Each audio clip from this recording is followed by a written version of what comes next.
Finally Mata Rani के दरबार में जाने का टाइम आ चुका है और यहाँ पर सब लोग रेडी हो गए हैं और गन्नू जी को भी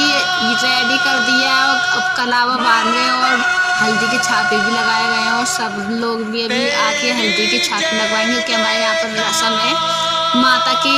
दरबार में जाते हैं तो हल्दी के छापे लगते हैं।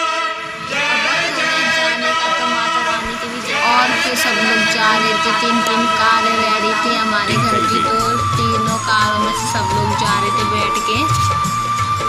तो दीदी भी पटवारी पे गई थी क्योंकि दीदी ने ही पंत लिया था, हमारे यहाँ पर पंत बोला जाता है, तो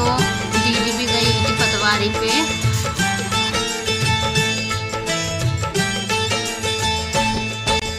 तूने मुझे बुलाया शेरा वालिए, मैं आया शेरा वालिए। तूने मुझे